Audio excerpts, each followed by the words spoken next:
تو اللہ کے رسول نے فرمایا لا یظلمہ ولا یسلمہ، کہ ایک مسلمان دوسرے مسلمان پر نہ ظلم کرتا ہے نہ ظالموں کے حوالے کرتا، ولا یخذلہ ولا یحقرہ، نہ اس کو بے یار و مددگار چھوڑ دیتا ہے کہ وہ جانے اس کا کام جانے، اس کے پاس اتنی طاقت اتنا پاور نہیں ہے، کوئی اگر کچل رہا ہے تو کچلنے دو، میں تو محفوظ ہوں، میں تو سیف ہوں، میرے اوپر یہ مصیبت نہیں آئی، اس کے اوپر مصیبت آ گئی۔ میری اور آپ کی ذہانت کا تو عجیب و غریب مسئلہ ہے۔ یہ ذہانت کیا، میں تو اس کو نفاق کہتا ہوں، اس کو میں کیا کہتا ہوں؟ نفاق کہتا ہوں۔ میرے اپنے بھائی پر اگر مصیبت آ جائے تو میں اور آپ سمجھنے لگتے ہیں کہ یہ اس کے گناہوں اور کرتوتوں کی سزا مل رہی ہے، یہ اس کے گناہوں اور کرتوتوں کی سزا مل رہی ہے۔ میرے اور آپ پر مصیبت آ جائے تو میں اور آپ اس خوش فہمی میں مبتلا ہوتے ہیں چلو یہ اللہ کی طرف سے آزمائش اور امتحان ہے۔ میں اور آپ ولی کب سے بن گئے؟ آزمائش اور امتحان تو اللہ کے نیک بندوں پر آتی ہے، اللہ کے اولیاء پر آتی ہے، تو میں اور آپ نیک کب سے بن گئے؟ اور بیچارہ سامنے والا مسلمان بھائی یہ گناہ گار کب سے بن گئے؟ ہماری ذہانت آج کل ایسی بھی بن گئی ہے، اس کو میں ذہانت نہیں، اس کو میں منافقت اور نفاق سے تعبیر کرتا ہوں۔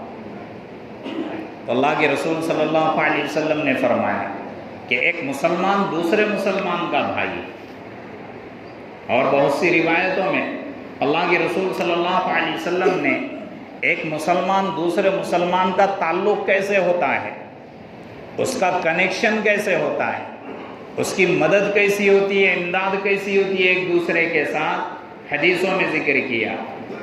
سب سے پہلی حدیث ذکر کرتا ہوں، اللہ کے رسول صلی اللہ علیہ وسلم نے فرمایا کہ المؤمنون کالبنیان المسلمون کالبنیان، کہ مسلمان ایک دوسرے کے لیے ایک عمارت کی طرح ہے، ایک مضبوط بلڈنگ کی طرح ہے، یشد بعضہ بعضا، کہ اس کی اینٹ ایک دوسرے سے چپکی اور ملی ہوتی ہے، وشبک اصابعہ، اللہ کے رسول صلی اللہ علیہ وسلم نے اور زیادہ ایکسپلین کرنے کے لیے اپنے دونوں ہاتھوں کی انگلیاں ایک دوسرے میں ڈال کر کہا کہ ایک مسلمان کا رشتہ دوسرے مسلمان سے اس طرح ہوتا ہے۔ عمارت کی اگر ایک اینٹ نکال دو، دو اینٹ نکال دو، تین اینٹ نکال دو، عمارت کمزور ہونا شروع ہو جائے گی۔ عمارت کی خوبصورتی اس کے مکمل نقشے کے ساتھ ہے، یہ چھت جو کھڑا ہوا ہے یہ ساری اینٹوں کی طرح ہے، سب ایک دوسرے سے ملے ہوئے ہیں، کالم یہ ایک دوسرے سے ملا ہوا ہے، تب جا کے چھت اور عمارت کھڑی ہے۔ تو ایک مسلمان اور ایک مومن ایک دوسرے کے ساتھ ایسے ہی ہوتا ہے۔ ایک دوسری روایت میں اللہ کے رسول صلی اللہ علیہ وسلم نے فرمایا کہ المسلم کرجل واحد، کہ مسلمان ایک آدمی کی طرح ہوتا ہے، اذا اشتکا عینہ اشتکا کلہ، اذا اشتکا رأسہ اشتکا کلہ، کہ اگر اس کے ایک آنکھ میں درد ہو جائے، ایک آنکھ میں تنکا پڑ جائے تو اس کے پورے بدن میں تکلیف ہوتی ہے۔ اگر سر میں زخم ہو جائے، سر میں معمولی سا درد ہو جائے تو پیر کے ناخن سے لے کے سر کے بالوں تک اسے تکلیف پہنچتی ہے۔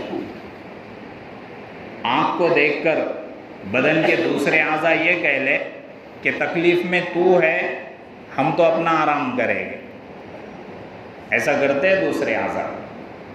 ارے ایسا کرتے ہیں، سر میں تکلیف ہے، دوسرے اعضاء کہہ رہے کہ تو تکلیف سہ لے، ہم تو آرام کریں گے۔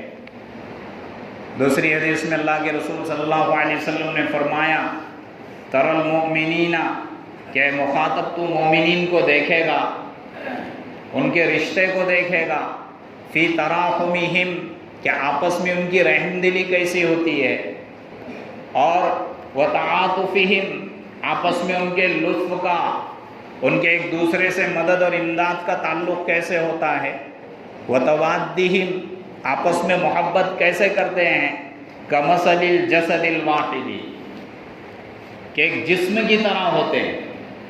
اذا اشتکا عضو، اگر اس جسم کے کسی حصے کو تکلیف پہنچ جائے پورے جسم کو تکلیف پہنچتی ہے. یہ مومن اور مسلمان کا رشتہ اللہ کے رسول فرما رہے صرف اپنے علاقے کے مسلمانوں کا نہیں، پورے عالم کے مسلمان، عالم اسلام ایک عمارت کے مانند ہے، ایک رشتہ ہے، مضبوط رشتہ ہے. دین پر اسلام ایک پلیٹ فارم پہ لا لیا، یہ برادریوں کو پیچھے کر دیا، علاقائیت کو پیچھے چھوڑ دیا، صرف ایمان اور اسلام کی بنیاد پہ تم ایک ہو. اگر ایک مسلمان مشرق میں اگر پریشان ہوگا تو مغرب کے مسلمان کو تکلیف پہنچے گی. اس کی آہ اس کے مسلمان کو سننا چاہیے، اس کو پہنچنا چاہیے.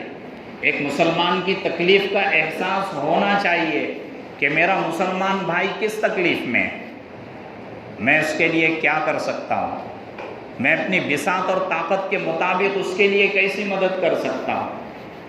تو اللہ کے رسول صلی اللہ علیہ وسلم نے عمارت سے مثال دی، آدمی کے بدن سے مثال دی، جسد واحد سے مثال دی. تو یہ مجھے اور آپ کو سمجھانے کے لیے اتنی معمولی یعنی عام فہم مثال ہے کہ ہر کوئی اس کو سمجھ سکتا ہے کہ میرا اور آپ کا تعلق اور رشتہ ایک مسلمان کے ساتھ کیسا ہونا چاہیے. اب یہ رشتہ صرف میرے اپنے علاقے اور محلے کے مسلمان کے ساتھ ویسا نہیں. المؤمن انما المؤمنون اخوۃ، دنیا کے ہر کونے کا مسلمان مومن یہ تمہارا اپنا بھائی ہے. جیسے تمہارے بدن کے اعضاء کا رشتہ اور تعلق ہے ویسے ہر ایک کا رشتہ اور تعلق ایسے ہی ہوگا.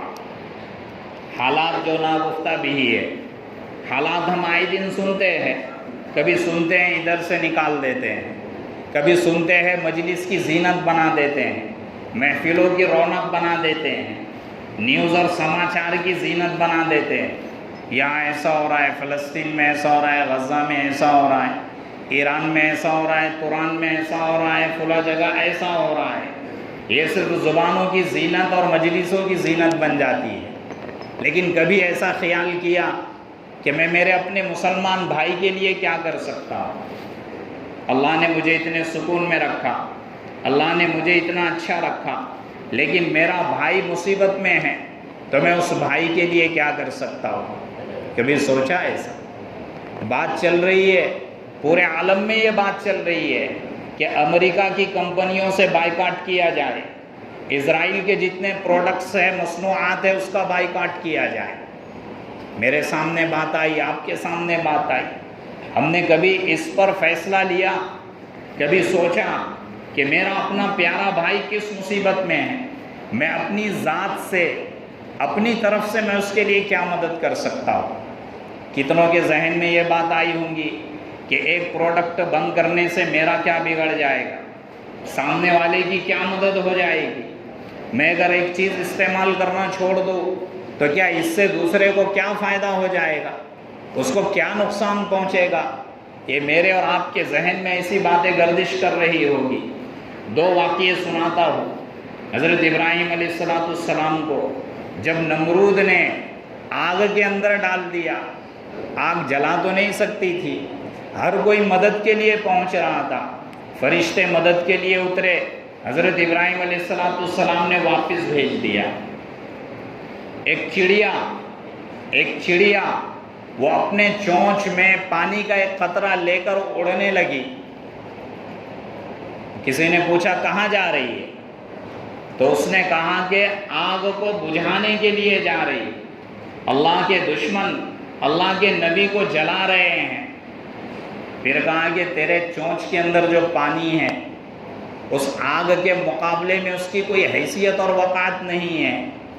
تو اگر اس کے قریب بھی چلے جائیں گی جل جائے گی، تو تیری اپنی ذات کو جلا دے گی، تو تیرے چونچ میں جو پانی کا قطرہ ہے وہ کیسے اس میں پھینک پائیں گی؟ چڑیا نے بڑا عجیب و غریب جواب دیا. یہ میرے اور آپ کے لیے ایک سبق ہے، ایک درس ہے. چڑیا نے کہا کہ مجھے یقین ہے کہ میں اس آگ کو نہیں بجھا سکتی، مجھے یقین ہے کہ میں اس آگ کو نہیں بجھا سکتی، لیکن اگر کل قیامت کے دن اللہ مجھ سے پوچھ لے کہ میرے حبیب کو، میرے نبی کو آگ میں جلایا جا رہا تھا، تو نے اپنے طاقت اور حیثیت کے مطابق کیا عمل کیا، کیا ری ایکشن دیا؟ تو کیا ہم اس چڑیا سے زیادہ گئے گزرے ہیں؟ ارے ہم اس چڑیا سے زیادہ گئے گزرے ہیں۔ اللہ کے رسول صلی اللہ علیہ وسلم ہجرت کا موقع ہے، ہجرت کر رہے ہیں، غار ثور میں 3 دن قیام ہے، دشمن پہنچ گئے، غار کے کنارے پر پہنچ گئے، ہر طرف سے اللہ کی مدد آ سکتی تھی، ڈائریکٹ اللہ مدد اتار سکتے تھے۔ غار کا جو گیٹ تھا، دروازہ جسے کہتے ہیں، یا جو ہول جہاں سے اندر گھسنا تھا وہ صاف ستھرا تھا۔ فوراً ایک مکڑی جس کی کوئی حیثیت نہیں ہوتی، اس نے فوراً اس غار کے منہ پر جالے تننا شروع کر دی کہ اللہ کا نبی مشکل میں آ جائے گا، میں کیسے مدد کر سکتی ہوں۔ اور فوراً کبوتری نے آ کر وہاں پہ انڈے دے دی، وہ صرف اس وجہ سے کہ اگر منہ پر جالے تنے ہوئے ہو تو دشمن سمجھے گا کہ اس میں کوئی نہیں گیا، اگر جاتا تو یہ جو اندر جانے کا راستہ ہے صاف ستھرا ہوگا۔ تو کیا ہم اس مکڑی سے زیادہ گئے گزرے؟ سمجھ میں آیا؟ چڑیا نے اپنی طاقت اور بساط کے مطابق عمل کیا تاکہ قیامت کے دن اللہ نہ پوچھے۔